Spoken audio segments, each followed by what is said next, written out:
Piles of debris like this, a common sight across southern Illinois today. Work begins to clean up damage and restore power after severe storms.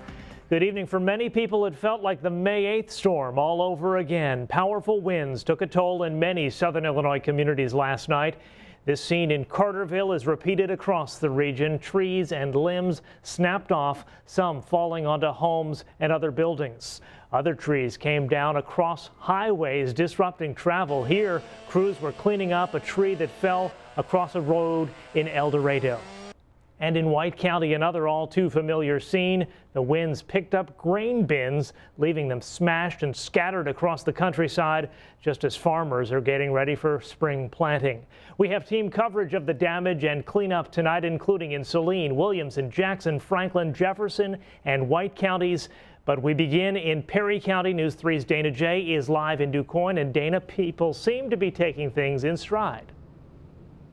Yeah, I would say so. And Eden, I'm here at the home of the Van Zants, and there has been a steady stream of gawkers driving by all day. If you take a look at the house, you can understand why. The Van Zants, though, are taking it in stride. They even joked that maybe they'd charge $1 or so for tours. But the thing is here in DuQuoin that this house really could have been either much worse or you know, a much better also. But if you take a look, listen to what what Jason Van Zant had to say. It's went into both of our bedrooms in the front of the house. This is actually the room we're standing in here is my son's room, and you can see that is the actual branch from the tree, and it's carried on over onto the other side of the house. Not quite as bad elsewhere, but lots of busy people today in DuQuoin. On East Main, just off of downtown, people up and down the street were piling debris on the curbs. Many didn't know how bad the damage was until this morning. Naturally, everything happens at dark and you don't think your damage is too bad. And then when I got out today and looked at the front part of my roof, I'm like, yeah. Power crews and tree trimmers hard at work too. Of course, power can't go back on until branches have been cleared from power lines. And I spoke with Perry County EMA today. They said they really don't feel comfortable giving any kind of timeline in terms of when people here in DuQuoin and Perry County, in fact, will start to have electricity again. We're reporting live tonight in DuQuoin. Dana J, News 3. Thank you, Dana. Well, how strong were the wind gusts as the storms moved through? Jim's here with a closer look in First Weather tonight. Jim. In general numbers, I think we're talking 60 to 70 mile an hour wind gusts in southern Illinois. But when we compare to May 8, which is being done over and over and over again, we did see some wind gusts coming in the same strengths as what we saw May 8th. Just in a more rural area, so we don't see the debris piled up, but it was just as strong. We'll sort out some of the numbers, and really I think in southern Illinois we're watching two cells that move through. The first one is the cell I think that spawned the tornado reports in Bollinger County. That one moved off through Jackson County, the damage we've seen in Heron, and eventually on to Wayne County, gusts there in Sisney about 64 miles per hour. So even once it got away from where it started, still doing 64 and some reports of 70. The second wave is what started in Stoddard County, moved through Alexander County, checking there 96 miles per hour. So there's that 95 to 100 mile an hour wind. And we even saw one of those reports coming in from Johnson County, Buncombe.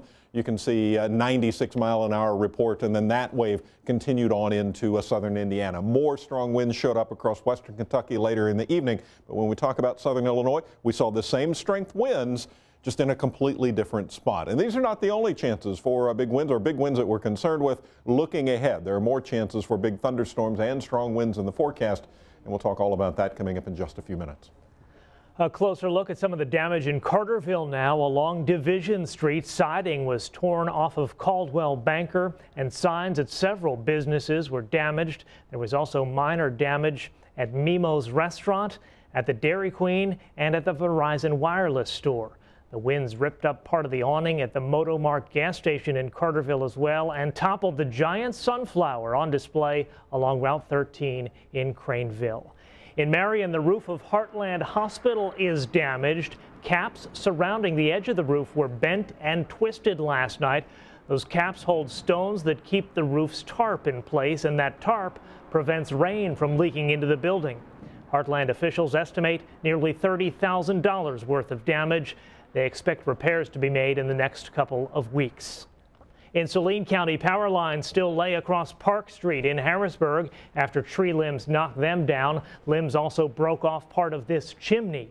Meanwhile, a shed filled with bags of cans was blown away, but the bags of cans meant for recycling are still there.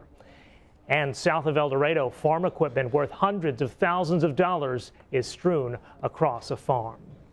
The storms caused extensive damage in White County as well. Norris City, Omaha, Enfield High School saw some of the worst. Winds ripped the roof off the gymnasium just months after the school had put in a brand new gym floor. News 3's Emily Finnegan continues our coverage. NCOE Principal Matt Volman wasn't expecting a call from the mayor last night. And it wasn't good news on the other end of the line. Sick. I thought maybe the cell phone was cutting out. I wasn't understanding him correctly, but unfortunately it was accurate. School officials say the storm peeled back the gym roof like a tin can, starting in the southwest corner and dropping the debris here in this parking lot. The whole roof's got to be replaced, and we're looking at temporary fixes for now to hopefully preserve the interior of the gym. That's critical because the school just installed a $150,000 gym floor 7 months ago, paid for almost entirely by community donations. Something the community's been really proud of, we've been proud of here at the school, and so we're doing everything possible to keep the floor preserved right now. Residents once again came to the rescue. Nearly 50 volunteers came to the gym Tuesday night to clean up, buy flashlight, and help spread tarps over the new floor. It's truly a blessing to be a part of a community like this. The gym holds special significance for the students at NCOE. Seniors like Tiffany Anderson would be the first to graduate on the new floor. We were really excited about it because, I mean, everybody was hoping to take apart the floor and fix it and everything, and it was a work of love. Anderson is worried. Why our gym? Why? I don't know. Like the rest of the school, why'd it have to be the floor we just got? I don't know. For now, all students and staff can do is hope for the best. We're doing everything within our means, and we're limited by time and weather right now. Crews are hurrying to find a temporary fix for the roof, with more storms expected later this week. In Norris City, Emily Finnegan, News 3. The owner of one Jefferson County farm surveyed his damage today. The storm destroyed this shed where Kevin Kowalski was storing equipment, and powerful winds sent grain bins flying across his property. One ended up by his pond, another in a tree. Kowalski says he's never seen anything like it. I shut the TV off and then it got dead calm. My two cats run in the basement, so I thought I better go with them. Kowalski's insurance adjuster will come inspect his damage tomorrow. Insurance companies are sending extra workers to Southern Illinois right now to help process storm claims. In Franklin County, serious property damage from Ewing to Thompsonville. While there's a lot to clean up, folks are not losing their sense of humor. Here's News 3's Kristen Craig.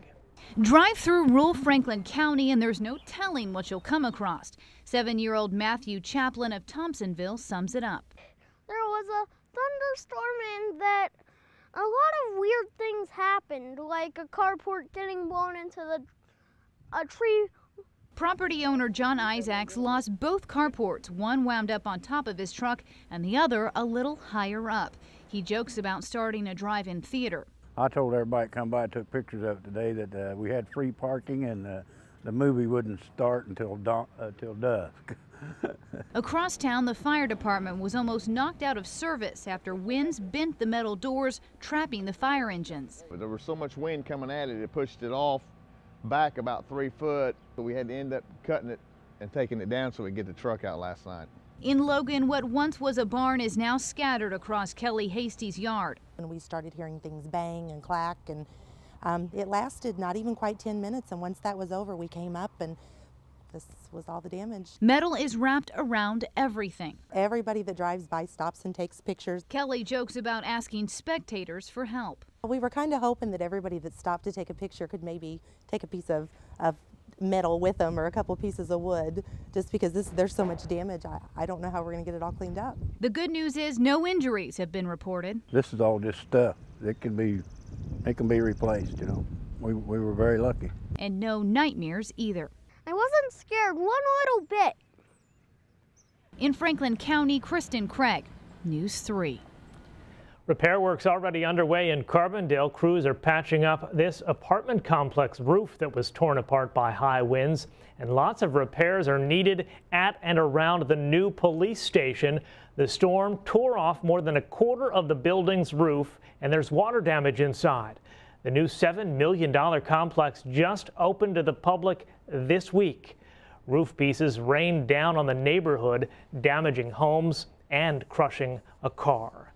Utility crews are working as fast as they can, but there are still thousands without power this evening. Here's a look at the latest numbers.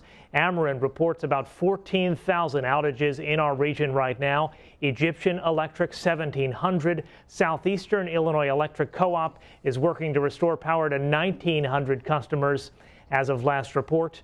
And Tri-C has about 1,100 customers without power.